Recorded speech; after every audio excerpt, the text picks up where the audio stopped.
솔직함을 가장한 무례함이 문제죠. 그쵸. 나는 솔직해.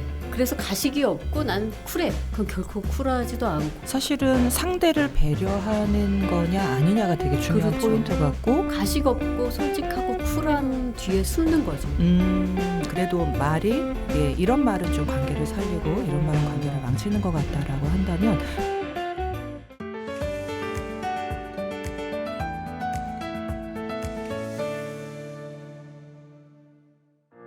사소한 고민부터 무거운 속마음까지 여러분의 감정에 이름을 붙여드리는 곳 어른을 위한 감정우체국 문을 활짝 열겠습니다. 안녕하세요, 인현진입니다. 오늘도 굉장히 특별한 게스트를 모셨는데요. 저희가 사실은 일로 만난 사이예요. 그런데 이 분께서 마음을 주시는 바람에 제가 이 자리에 모셨습니다. 안녕하세요, 대표님. 안녕하세요. 네. 반갑습니다. 아니, 누추한 곳에 귀하신 분이. 누추하지 않습니다. 조명이 아주 빡빡합니다. 저희 구독자분들께 인사 부탁드려요. 저는 프리랜서 방송인으로 활동하면서 동시에 다람 출판사를 운영하며 책을 만들고 있는 박혜진입니다. 네, 반갑습니다. 와. 저는 대표님 볼 때마다 네. 뭐 이성이면 이성, 감성이면 감성, 열정이면 열정, 네. 모든 걸 다 갖춘 육각형 인간. 좀 더 하셔야 되는 거. 세 개에서 그친 것 같은데요. 내가 여기 써놨어. 유연하지, 다정하지, 지성과 미모를 다 아이고. 겸비하신 분이다. 아이고, 이렇게 아닙니다. 생각을 하는데 네. 저기 MBC의 또 대표적인 아나운서로 활동하시다가 출판사 대표님으로 지금 일하고 계시잖아요. 네, 맞아요. 그래서 굉장히 오랜 시간 동안 언어를 업으로 삼는 분이라 오늘 저희의 주제 관계를 망치는 말, 관계를 살리는 말 네. 아주 적합한 분이 아닐까 생각이 듭니다.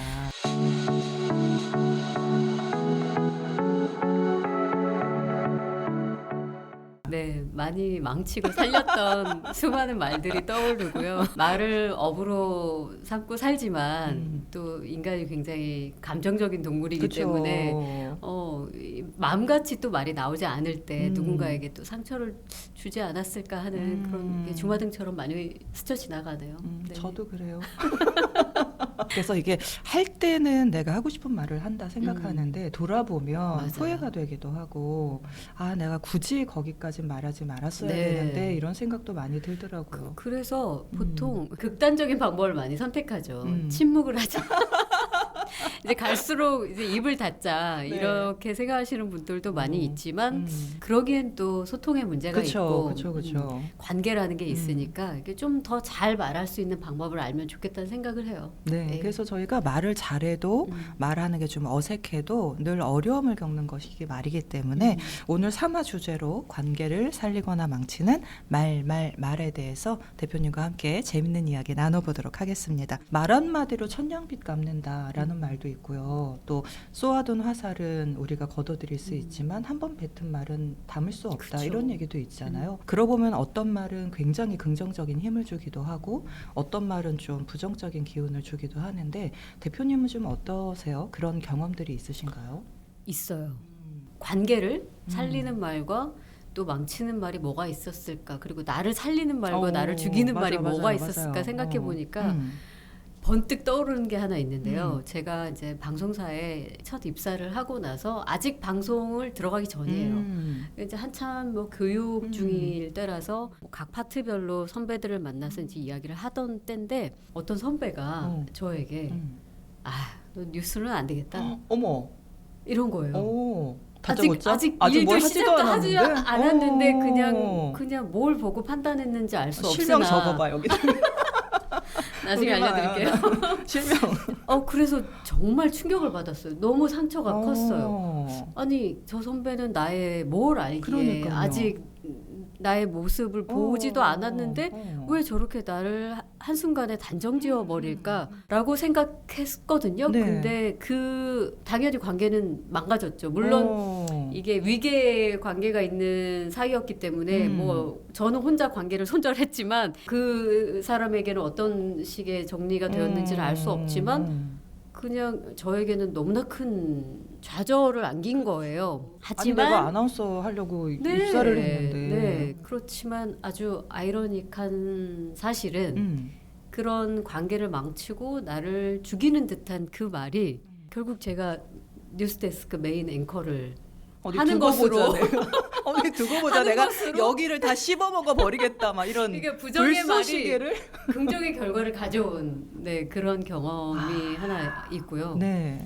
그리고 또 하나는 이거는 저를 좀 살리는 말처럼 제가 이해가 되는 그런 말 중에 하나는 이제 방송을 하고 제가 이렇게 출판업으로 또 다른 일을 지금 하게 되면서 아무래도 출판계에 있었던 사람이 아니기 때문에 처음부터 하나씩 배워가면서 그쵸, 이제 그쵸. 정말 돌쌓는 심정으로 그렇게 시작을 했는데 내가 얼마나 이 일에 자연스럽고 적합하게 적응하고 스며들었는가를 이제 의심하게 될 수 있어요 스스로도.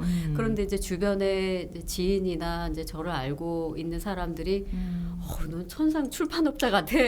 예를 들면 아니 어쩜 한 30년 한 30년 전부터 출판사 대표 같아. 뭐 이런 거 있잖아요. 네. 그런 말을 그냥 저를 응원하기 위해서 해준 말이었겠지만 그 말이 굉장히 저에게 큰 응원이 됐고 저를 의심하던 저조차도 구원해준 그런 말이어서 이 말이라는 게 이렇게 누군가를 살리기도 하는구나. 대표님 말씀 들어보니까 사실 말은 말인데 그거를 받아들이는 사람이 어떻게 받아들이냐가 되게 중요한 것 같아요. 그렇죠. 예를 들면은 누군가 나한테 도끼를 찍는 말을 해도 내가 이 말을 불쏘시개 삼아서 다 제압을 하리라. 여기를 내가 다 씹어 먹겠다 네. 해서 정말 최고 1인자까지 자리를 갖고 또 누군가 나한테 좋은 말을 해줬을 때 되게 위로받는 마음이 들면서 더 힘을 내야겠다라는 생각을 하면은 맞아요. 역시 그릇이 좋아야 된다. 또 그렇게 해석해 주시니까 너무 좋긴 한데 근데 실제로 진짜 그런 어떤 부정의 언어도 긍정의 언어로 바꾸는 그 에너지를 가진 사람들이 많이 있고 그쵸. 실제로 그런 훈련을 하는 것이 좋은 것 같아요. 맞아요. 네. 그래서 우리가 사실은 관계를 망치는 말, 살리는 말을 얘기하고 있는데 뭔가 좀 단초가 나온 것도 같네요. 네. 말보다는 이제 어떻게 내가 그거를 수용하고 받아들일 것인가. 네. 좋습니다. 오늘 이제 접수된 고민 사연을 하나 좀 말씀드려 볼까 해요. 어디에서도 꺼내지 못해 무겁게 쌓아두었던 속마음을 털어놓는 시간. 오늘 사연은 직장인 30대 김아무개 씨인데요. 익명 처리를 꼭 요청해 주셨어요. 요거는 걱정 안 하셔도 됩니다. 자, 사연 한번 읽어보겠습니다. 생각한 말은 꼭 내뱉고야 마는 저 어떻게 하면 좋을까요? 저는 불치병이 있습니다. 생각한 말은 꼭 뱉어야 하는 병이죠. 친구가 나 살 빠진 것 같지 않아? 하고 묻는데 아니 옷이 늘어난 것 같아. 옷 사야겠다 하고 말해버린다거나 뭐 사실 이 정도는 친한 사이니까 넘길 수도 있는데요. 문제는 회사에서도 이런다는 겁니다. 디자인 발표하는 자리에서도 하고 싶은 말을 못 참고 촌스러운데요. 하고 생각한 말을 그대로 뱉어버려요. 친한 직장 동료들은 제 캐릭터를 아니까 오히려 재미있어 하는데 그렇지 않은 관계에서 저는 선을 넘는 사람이 되는 것 같습니다. 나쁜 의도가 있는 건 아닌데 지나치게 솔직한 이 불치병 어떻게 고칠 수 있을까요? 이런 사연을 주셨어요. 사실 이제 상담실에서도 솔직함 때문에 너무 말을 선 넘는 발언을 했다가 이제 좀 불이익을 당하는 분들이 종종 오시는데 이 솔직함이 무기일까요? 아니면 민폐일까요? 솔직함을 가장한 무례함이 문제죠. 그렇죠. 네. 그래서 어떤 사람들은 가끔 나는 솔직해라고 하면서 되게 그래서 가식이 없고 나는 쿨해 이렇게 자신을 포장하기가 쉬운데 그건 결코 쿨하지도 않고 가식이 없는 것도 아니고 저는 오히려 이기에 의한 것이다라고 생각할 때가 있고 그리고 상대를 배려하지 않고 한 어떤 솔직함은 그 솔직함을 듣고 싶어 하지도 않기 때문에 이건 무례에 해당할 수 있다고 생각해요. 맞아요.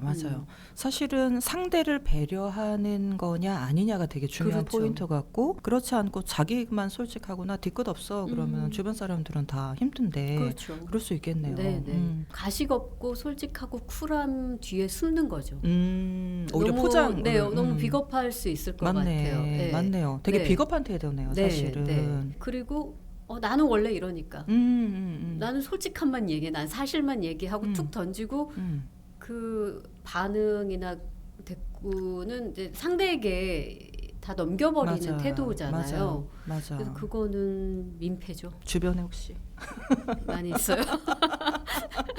사실 관계가 이제 액션 리액션이 돼야 되는데 내가 그냥 액션만 취하고 네. 상대의 그걸 전혀 고려하지도 않고 뒷감당은 그냥 생각하지. 알아서들 해라는 그러니까. 거잖아요. 네. 그러니까 사실은 기준을 좀 찾아본다면 상대에 대한 배려가 있었나, 또는 내가 무례한 태도지만 무례한 말이지만 솔직함을 포장 삼아 그 뒤에 숨는 네, 비겁한 네. 태도일 수 있겠다. 네. 그리고 어쨌든 솔직할 때도 그 태도가 중요한 것 같아요. 맞아요. 그래서 저희 사연자님도 아마 고민되실 때 요 기준을 좀 생각해 보시면 좋을 것 같아요. 근데 사실은 저희가 요게 허용되는 범위가 좀 있잖아요. 친한 사이에서는 조금 되는데 그렇지 않은 사이에서는 좀 어렵단 말이에요. 그렇죠. 이게 왜 그런 걸까요? 지금 작가님처럼 저희는 이제 친분의 이 라포가 형성이 되어 있기 때문에 작가님이 저에게 어떤 솔직한 멘트를 한다 하더라도 아이 저희가 없지.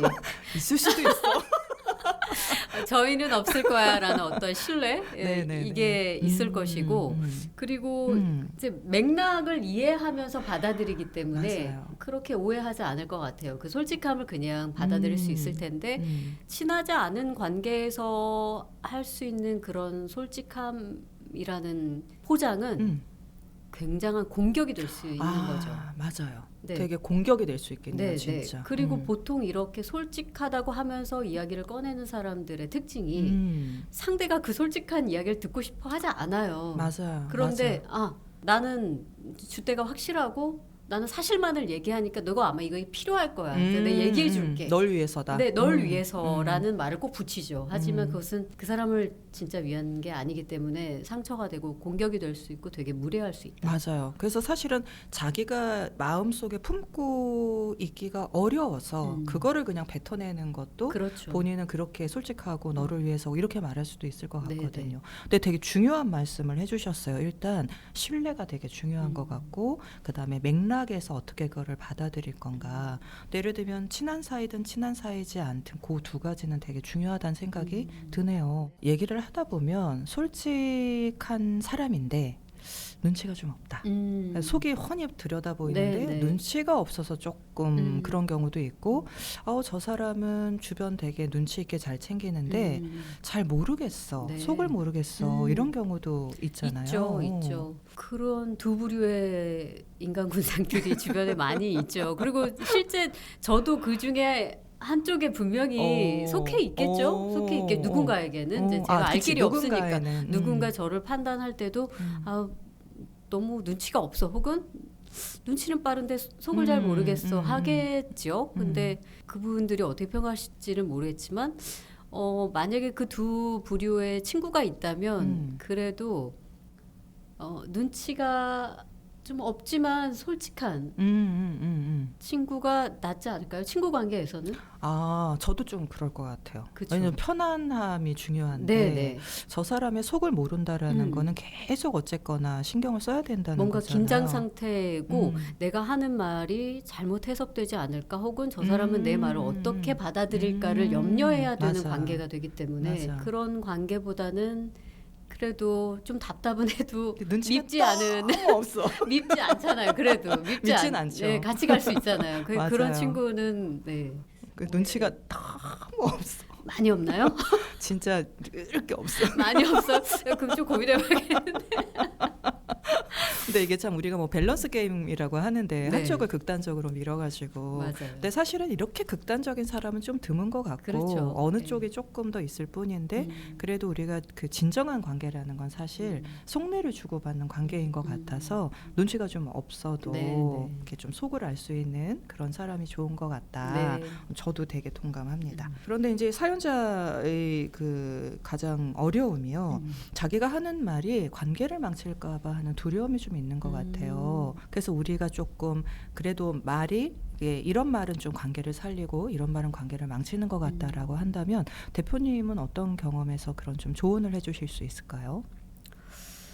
만약에 그럴 때 그럼 나는 어떻게 해야 되지라는 고민이 든다면 지금 내가 뱉는 이 솔직하다는 말이 나 중심으로 하는 말인가 아니면 이 말의 시작 포인트가 타인을 중심에 두고 이야기를 하는가 이것을 좀 생각해 보면 좋을 것 같아요. 어디에다 중심을 둬야 되죠? 당연히 타인을 중심에 둬야 하겠죠. 그게 이제 우리가 처음에 얘기했던 그 배려 타인을 생각하다 보면 이 말이 이렇게 들릴 수도 있겠다는 것을 고민할 수 있잖아요. 그러면 말의 화법을 좀 바꿔본다든지 태도를 바꾸는 태도 바꿔볼 수 그쵸, 있는데 그쵸. 그게 아니고 내가 보이는 대로 내가 생각하는 대로 여기에 타인은 없어요. 그렇다면 그건 분명히 솔직을 가장한 무례함이 될 수 있으니까 그 중심에 누굴 두느냐 이게 중요할 것 같아요. 되게 중요한 말씀이네요. 예를 들면 나는 하고 싶은 얘기 솔직히 해라고 할 수 있지만 거기에 타인은 안중에도 없다. 네. 그럼 결국은 혼자 하는 말에 그렇죠. 불과할 수도 있고 내가 하는 말, 저 사람이 내 말을 어떻게 받아들일까에 대한 그 성찰이 없다면 결국에는 관계에 큰 도움이 안 될 수도 있다. 네. 그거를 좀 염두에 두면 되게 좋을 것 같네요. 맞습니다. 네. 이런 경험이 많으셨나 봐. 그냥 질문을 던지니까 툭툭 나오네 그냥. 아니 이게 너무 많은 사람들과의 관계 속에 이제 저의 그 근무 환경 자체가 네. 워낙 그런 곳에 있고 또 말을 다루고 네. 또 지금 뭐 글을 다루고 있긴 합니다만 그런 속에 있다 보니까 그 거울 치료를 하기도 하고요. 가장 강력한 네, 가장 강력한 치료죠. 이제 때로는 이제 자기 자신이 어떻게 말하는지 나는 어떤 사람인지 잘 인지하지 못하고 있다가 정말 번뜩 그 뒤통수를 맞게 되는 맞아요. 때도 있잖아요. 맞아요. 아우 정말 저러지는 말아야지 하면서 자신을 맞아요, 좀 맞아요. 돌아보게 되는 맞아요. 그런 거울 치료를 추천드립니다. 나와 같은 사람을 만나봐야 된다. 너무 극단적인가요? 아니요, 이것도 치료 효과가 아주 확실하죠. 근데 아마 이 사연자님이 그런 고민을 한다는 것 자체가 저는 되게 진중하신 분 같아요. 본인 네. 생각에는 내가 막 생각 없이 하고 싶은 말을 팍팍 내뱉는다 하지만 진짜 그런 분들은요 이런 고민을 안 하실 것 같거든요. 그렇네요. 그래서 네. 자기가 하는 말에 대해서 고민을 하는 사람이라면 조금씩 개선하는 방법도 분명히 찾을 수 있을 거다라는 생각이 듭니다. 네. 이제 저희가 사연을 통해서 주변 인물들을 살펴봤다면 이제는 영화나 드라마, 소설 속 인물의 심리를 통해서 우리 삶의 해답을 찾아보는 코너 감정 돋보기 시간입니다. 저희가 지금 돋보기를 댈 작품은 우리 사이에 금지된 말들이라는 책인데요. 간략하게 책 소개 좀 부탁드릴게요. 요거예요. 네.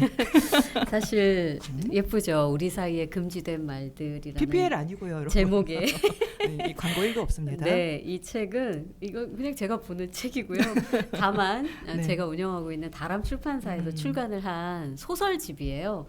그래서 단편 소설 3편이 엮여 있는 소설집인데 이 3편의 이야기는 하나는 누군가에게 어떤 죄책감을 심어주는 말로 평생 그 사람에게 상처를 주는 그런 이야기. 그리고 사람이 굉장히 복합다단하잖아요. 근데 삶의 한 단면만 가지고 한 사람의 정체성을 규정지어버리는 어떤 오류를 범하는 그런 이야기. 그리고 사랑하는 사람으로부터 원치 않는 어떤 이별이나 상실을 경험했을 때 그 사람이 이제 그런 관련된 이별이나 상처, 상실 이런 관련된 말을 들었을 때 거기로 다시 돌아가게 맞아요. 되는 이런 이야기예요. 그래서 모두 이제 관계를 대하는 어떤 태도 이야기가 담긴 3편의 소설집입니다. 네, 그래서 오늘 저희가 주제를 다루면서 3편의 소설이 너무너무 훌륭해요. 그래서 전 진짜 긴장감 있게 읽었거든요. 네. 예수연 작가님의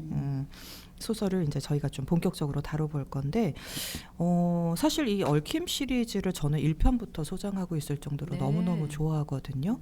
근데 저는 예수연 작가님의 나의 체험학습 보면서 와 이거다? 어. 네. 어느 부분이 왜냐면은 이게 우리가 한 번쯤 다 디테일은 다를 수 있겠지만 되게 경험했을 법한 맞아요. 이야기예요. 네, 그래서 사실 이제 어린 시절부터 친했던 친구가 있는데 일탈을 하죠. 그렇죠. 소주를 훔쳐가지고 하는데 그러다가 이제 그 장소에서 낯선 남자 만나서 따라가는데 굉장히 좀 질투가 나기도 네, 하고 네. 새로운 사람이 왔을 때 나보다는 그 사람을 더 중요하게 여기는 태도를 보이고 그래서 주인공이 친구의 할머니 집에 묵었는데 혼자 이제 집에 와가지고 할머니한테 뭔가 사악한 말을 좀 그렇죠. 하는 것 같아요.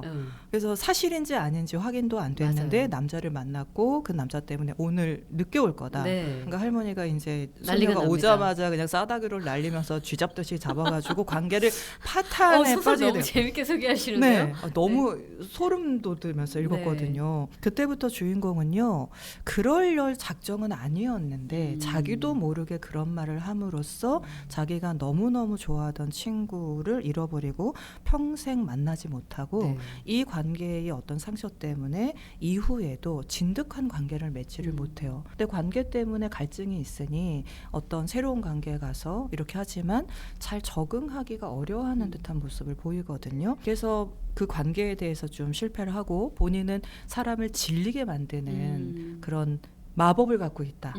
내가 누군가를 진심으로 대하면 사람들이 다 떠난다. 마술을 부린다. 나는 네. 그렇게 생각을 하기도 하고. 되게 슬픈 이야기죠, 네, 사실. 너무 슬프고 그런데 이게 막 정말 그 유리 파편으로 막 이 폐부를 찌르는 듯한 그런 날카로운 성찰을 또 주기도 해서 이 어릴 때 이 했던 한마디가 친구를 영영 떠나버리게 했다라는 그 죄책감, 그 다음에 그것이 커서 나는 사람을 질리게 해서 떠나는 사람이야 라는 자기 인식을 갖게 되는 그 과정이 되게 슬프기도 하고 아프기도 했어요. 근데 이런 소설들을 3편이나 있거든요. 네. 여기에. 네. 이걸 어떻게 기획을 하시게 된 서로 거예요? 닮은 듯 다른 네. 3편인데 이게 이제 작가님이 잠깐 소개해 주셨지만 꾸준히 나오고 있는 시리즈 형태의 네. 소설집이에요. 그러니까 얽힘 시리즈라고 제가 명명을 했는데 그것은 3편의 소설을 쓰는 3 작가가 이제 보통은 출판사에서 주제를 줘서 작가들이 각자 그 주제에 맞는 글을 써서 묶는 방식인데 이 얽힘 시리즈는 3 작가가 직접 모여서 작가들이 쓰고 싶은 주제를 같이 정하는 이야기예요. 그렇게 해서 시작을 하고 3편이 그 한 편에 등장하는 인물이나 사건, 배경 같은 게 다른 작가의 작품 속에도 등장하는 방식으로 얽혀 있다 해서 얽힘 시리즈거든요. 그렇게 시작이 됐고 이거는 이제 4번째 책인데 그 중에 우리 사이에 이 금지된 말들을 기획하게 된 계기는 이제 현대인들이 관계에서 오는 불안도가 상당히 높잖아요. 높죠. 굉장합니다. 그리고 그 관계가 굉장히 또 취약해요. 맞아요. 잘 이루어 나가지 못하는 것 같아요. 그리고 내 의도가 어떻게 상대에게 해석될까? 혹은 저 사람은 어떤 의도로 나한테 이런 말을 하지라는 어떤 끊임없이 의심의 과정을 거치다 보니까 일상이 거의 긴장 상태인 것 같아요. 그래서 자연스럽게 이제 아까 처음에 말씀드렸다시피 누군가와의 관계를 맺을 때 나는 그냥 침묵을 하는 것으로 선택하겠어 하는 사람이 있다든지 아니면 차마 그 말하지 못한 이야기를 언젠가는 여기까지 쌓일 거 아니에요. 그쵸. 익명의 플랫폼에서 배설하는 방식으로 쏟아낸다든지 굉장히 극단적인 방식으로 이게 풀리고 있구나. 지금 현대인들의 그 관계에 대한 불안도가 그런 것들을 좀 주목하면서 내뱉은 말들 또 하지 못한 말들을 한번 뒤돌아보면서 우리의 마음이 어떻게 변화되고 있는가 이런 이야기 그리고 모두 다 불안하지만 이 불안을 가지고도 잘 건너가고 싶은 이 현대인들에 관한 이야기를 좀 쓰고 싶어서 소설가들이 이렇게 3가지 다른 이야기로 얽혀서 담겨 있습니다. 그래서 저는 어떤 여기선 특정한 장소가 나오는데 서스펜스의 장소이기도 했다가 그냥 오해의 장소이기도 했다가 그러네요. 굉장히 다양하게 보여서 의미가 되게 풍부하다 이런 생각도 들었어요. 나의 체험학습에서는 이 상실에 대한 두려움이 좀 많이 느껴졌거든요. 근데 저도 이제 상담을 하다 보면 깊은 상실을 가지신 분들이 오셔서 애도 작업을 하기도 하는데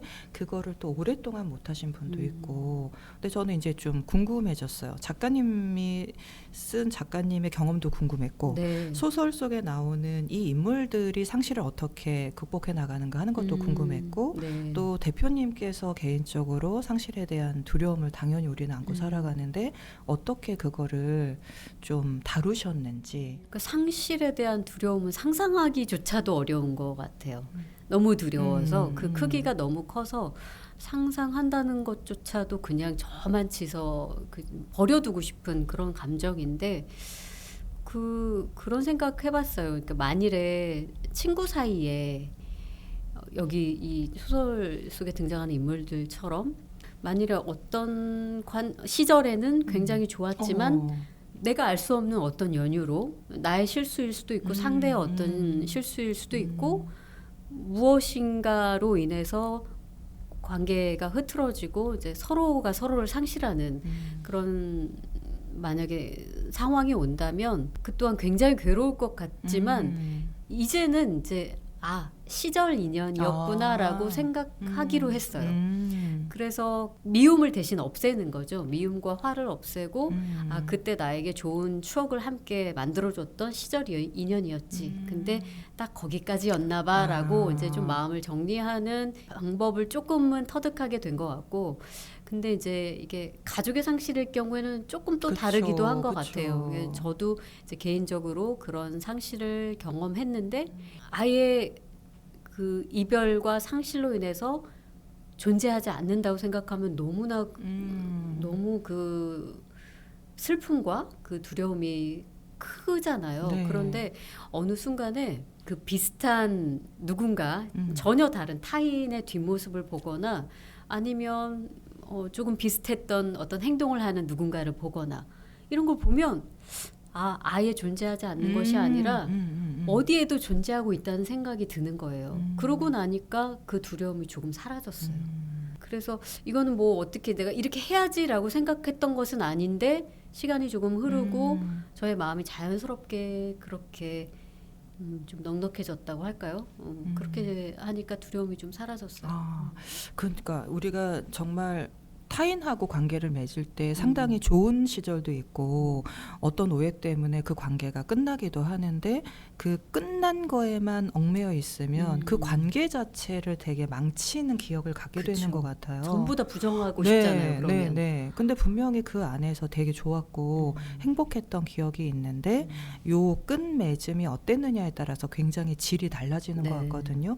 근데 말씀하신 것처럼 시절 인연이다라고 생각하면 그때 우리가 참 좋았지만 시절 인연이 여기까지여서 어떤 오해가 생겨도 이 이후로는 볼 수가 없구나 이런 생각이 또 들네요. 그리고 가족의 슬픔은 아마 그 상실의 슬픔을 되게 깊게 느끼는 게 대체 불가능한 사람이기 때문인 것 같아요. 그러네요. 비슷한 사람은 만날 수 있어도 그 사람 그 존재성은 느낄 수 있겠지만 그 존재를 또 대체할 수 있는 건 없기 때문에 그래서 좀 힘들고 두렵고 극복하는데 시간도 걸리고 뭐 극복이라는 말이 맞을지는 잘 모르겠으나 그래도 우리가 또 뭔가 통과해 나간다, 나아간다 또 이런 마음도 드네요. 말씀 듣다 보니까. 그러면 예를 들면 시절 인연이 있을 수도 있고 어떤 사람하고는 되게 전생에 어떤 인연이 있었나 싶을 정도로 첫 만남에서부터 굉장히 호감이 가가지고 오래 유지가 되기도 하는데 대표님께서 생각하시는 좋은 관계는 어떤 관계인 것 같아요?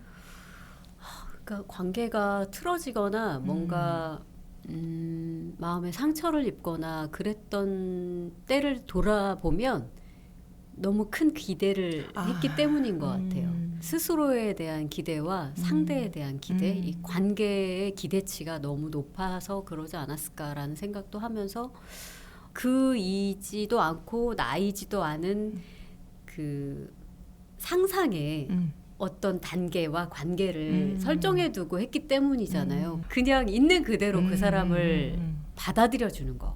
이해한다는 것도 좀 어려운 단계일 수 있어요. 그 다음 단계로 넘어가야 하니까. 그러니까 그냥 인정해 주는 거, 그냥 받아들여 주는 거, 그게 좋은 관계를 유지할 수 있는 방법 같아요. 그냥 맞아요.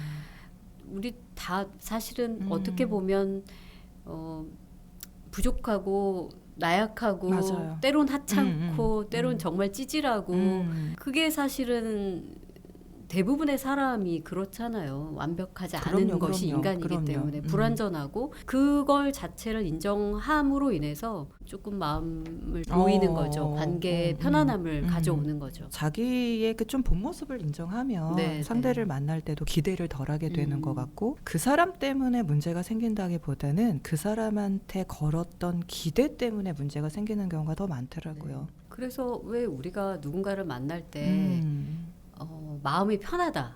그 사람은 진짜 마음이 편해. 그래서 자꾸 만나고 싶어 하는 관계라는 것은 소위 비난이나 조롱이나 지적질을 하지 않는 서로 그런 관계이기도 하면서 내가 나일 수 있게 행동하고 말하는 그래도 괜찮다고 안정감을 느끼는 관계. 그쵸. 그런 관계가 좋은 관계인 것 같아요. 그렇죠. 그래서 좀 긴장을 덜 해도 되는 것 같고 또 그냥 내추럴하게 본 모습을 보여도 괜찮아. 네네. 되게 진짜 안정감을 느끼는 것 같아.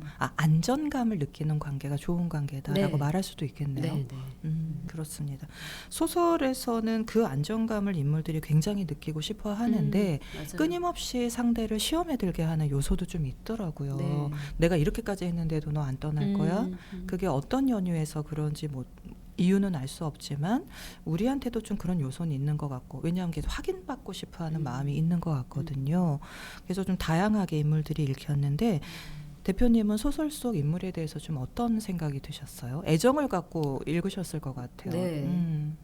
근데 그 누구에게나 그런 아픔이나 상실감이나 상처 이런 건 다 있잖아요. 맞아요. 크고 작든. 그래서 그런 걸 잊는 사람은 똑같이 그 상처와 상실감을 잊는 사람을 알아보게 될 수밖에 없는 것 같아요. 그래서 떠날 수 없는 것 같죠. 그래서 그 주변에서 계속 맴돌면서 상대의 안위를 걱정하게 되거나 좀 느슨한 거리감을 두고 그 사람을 돌볼 수밖에 없는 그런 상황이 오게 되는데 저도 이 소설들이 좋았던 이유는 마지막에 그 나의 체험학습에서의 소설에서처럼 주인공과 전혀 혈연으로 진짜? 연결되지 않은 미미 이모라는 사람이 등장을 하는데 음. 이 미미 이모와 주인공의 관계가 딱 그러하거든요. 서로의 상처가 있지만 그 상처를 더 깊이 알아보려 하지도 않지만 뭔가 있다는 걸 서로 감지하고 그냥 그대로 받아줘요. 대신 곁에 있어주는 거죠. 그렇죠. 밥 먹으라고 챙겨주고 토닥여주고 안아주고 때로는 엄마처럼 그렇게 살면 되겠어라고 한마디씩 또 하면서 또 품어주고 이런 관계가 이 인물들을 통해서 우리 주변에 아무리 힘든 상황이 와도 그런 단 한 사람만 있으면 산다. 맞습니다. 그 맞아요. 얘기를 하고 있는 거 아닌가. 어떻게 보면 우리가 상대를 위한다는 생각에 그 사람이 가진 상처를 막 후벼 파려고 하는 경우도 있는데 여기 나오는 인물들은 각자가 큰 상처를 갖고 있음에도 불구하고 옆에 있어주는 장면이 진짜 많더라고요. 네. 그 들어가면 안 되는 장소에 맞아요. 들어가서 있어주잖아요. 네. 그것도 되게 인상적이었고 함께 있음, 같이 있어줌, 옆에 있어준다라는 게 그거만큼 큰 위로가 있나 하는 생각도 들었어요. 가끔은 이제 정말 위한다는 마음으로 막 뭔가 해결책을 주려고 하잖아요. 말로 그죠. 근데 되게 상처가 될 수 있잖아요. 왜냐하면 그러하지 못하는 자신을 자책하게 되거든요. 그리고 왜 나는 이렇게 나약한 인간으로 이미 세팅을 되어버린 그런 대화법이기 때문에 그거보다 그냥 곁에 있어주고 그냥 들어주고 비난하지 않고 그냥 지켜봐 주는 거 이게 얼마나 큰 힘인지. 우리가 그래서 관계를 살리는 말도 있고 망치는 말도 있는데 궁극적으로는 말은 어떻게 보면 말이고 그 말을 하는 사람이 어떤 태도를 보이는가 같이 있는 그 말보다는 태도에서 드러나는 것들이 훨씬 강력한 메시지를 준다라는 맞아요. 생각도 드네요. 그러면 저희가 또 인물 속 이야기도 나눠봤는데 이게 되게 아까운 명문장들이 진짜 많습니다. 네. 그래서 대표님 목소리로 좀 구절을 읽어주시면 어떨까 부탁드리고 싶은데 괜찮을까요? 우리 사이에 금지된 말들 가운데 세 번째 예소연 작가님의 나의 체험학습에 들어있는 문장들입니다. 둘 중 하나가 그 말을 내뱉는 순간 나는 이별에 대해 생각하고 만다. 그러면 정신을 차리지 못하게 되고 그 순간 마력이 솟구쳐 그 말은 우리를 이별의 순간으로 데려간다. 나는 몇 번이나 그런 식의 헤어짐을 겪었고 이제는 진절머리가 날 지경이다. 갈까? 가자. 우리는 금지된 말을 하지 않고도 제법 자유롭게 대화할 줄 안다. 나는 언제나 관계라는 것이 명명백백해야 한다고 생각했는데 어쩌면 그러한 점이 나를 질리는 사람으로 만들었을지도 모르겠다. 사람이나 돌고래나 개나 언제든 누군가를 떠날 수 있으며 그것을 받아들이는 게 사실 우리에게 주어진 일일지도. 문장도 너무 좋은데 또 목소리가 또 좋으시니까 되게 쑥 들어오는 것 같아요. 좋네요. 문장이 좋네요. 다시 읽어보니까. 참 그죠. 네. 저희가 뭔가 소설을 읽는 이유 중에 하나가 사건의 진행을 빨리 알고 싶어서 궁금해하는 이런 것도 있지만 이렇게 문장을 곱씹으면서 나를 좀 돌아보게 하는 그런 시간도 의미 있어서 또 좋은 것 같아요. 너무 재밌게 얘기를 해가지고 네. 시간이 이렇게 순식간에 갔는데 그러니까요. 오늘 어떠셨어요? 마을에 관한 얘기를 한다니까 상당히 부담이 되었어요. 왜냐하면 실제로 저는 이제 말을 업으로 삼는 사람이기도 해서 그 누구보다도 이 말이 가진 힘과 무게를 굉장히 물리적으로, 그치, 정신적으로 그치. 인식하면서 살고 있는 사람이거든요. 인식과는 별개로 사람은 감정의 동물이라서 내가 이상적으로 하고 싶고 합리적으로 말하고 싶지만 또 그렇지 않은 경우들이 많아서 얼마나 많은 사람들에게 상처를 주고 또 배제하는 말을 했을까 좀 반성하는 시간도 됐고요. 그리고 조금 더 다정하고 또 넉넉한 이 글에 이제 넉넉한 마음이라는 단어가 나오는데 제가 좋아하는 말인데요. 넉넉한 마음을 가진 그런 넉넉한 말들을 좀 많이 해야겠다. 그런 생각도 했습니다. 대표님하고 얘기하면서 저도 좀 반성이 되는 부분이 많았고 뭔가 이게 언어를 업으로 하는 사람이기 때문에 더 말에 대해서 민감하게 깨어 있다라고 생각했는데 착각이었구나라는 생각도 들었고 더 좀 다정하고 넉넉한 그 말과 마음을 더 많이 꺼내면서 살아야겠다라는 생각도 들었습니다. 오늘 마음우체통에 도착한 사연 그리고 단편 나의 체험학습의 이야기는 어쩌면 우리가 정말 살면서 한 번쯤 다 간직하고 있었던 그 말의 무게에 대해서 이야기를 해준 코너였던 것 같아요. 중요한 건 사실 완벽한 말이 뭔지 그 적절한 말이 뭔지 우리가 늘 고민을 하지만 그게 전부는 아닌 것 같다는 생각이 들어요. 서로가 이렇게 흔들릴 수 있는 서로의 빈틈을 인정해주고 또 함부로 나도 모르게 내뱉었던 말에는 또 사과할 줄도 알고 또 꺼내지 못한 말 속에 숨어있는 불안마저도 좀 안아주면 어떨까 생각이 들었습니다. 건강한 어른은 고마울 때 고맙다, 미안할 때 미안하다 이런 말을 할 수 있는 사람인 것 같거든요. 그래서 오늘은 뭔가 내가 마음속에 무겁게 쌓아두었던 그런 말보다는 곁에 있는 사람에게 고맙다라는 다정한 말 한마디를 건네는 그런 시간을 가져보면 어떨까 싶습니다. 오늘 말에 대해서 여러 가지 이야기를 나눴고요. 함께 해주셔서 감사합니다. 감사합니다. 안녕. 안녕.